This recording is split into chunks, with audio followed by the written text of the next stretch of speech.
شکر گزار ہیں کہ انتہائی مختصر نوٹس اور درخواست پر انہوں نے پریس کلب میں آج کی اہم پریس کانفرنس کے لیے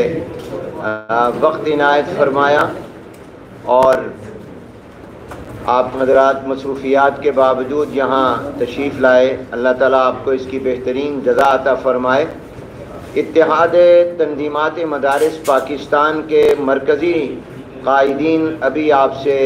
مخاطب ہونے والے ہیں۔ آپ حضرات کے علم میں ہے کہ وطن عزیز پاکستان میں تمام مکاتب فکر کے دینی مدارس و جامعات کی جو نمائندہ تنظیمیں اور وفاق ہیں، ان کے اس وقت قائدین موجود ہیں، اور ان کے نیٹ ورک میں کراچی سے پشاور، کوئٹہ سے گلگت، مظفر آباد تک تقریباً کوئی 35 سے 40 ہزار مدارس و جامعات ہیں، اور تقریباً ان میں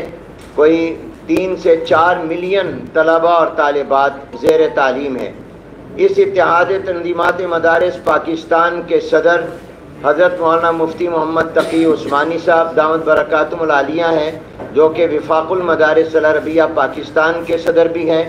اور اس کے سیکریٹری جنرل محترم حضرت مولانا مفتی منیب الرحمان صاحب ہیں، جو کہ تنظیم المدارس اہل سنت پاکستان کے صدر بھی ہیں۔ آج کی اس پریس کانفرنس میں رابطۃ المدارس الاسلامیہ پاکستان، اس کے صدر حضرت مولانا عبد المالک صاحب دامت برکاتہم العالیہ میرے دائیں طرف موجود ہیں، اور اس کے بعد حضرت مولانا عبید اللہ خالد صاحب، جو کہ وفاق المدارس العربیہ پاکستان کے نائب صدر بھی ہیں اور جامعہ فاروقیہ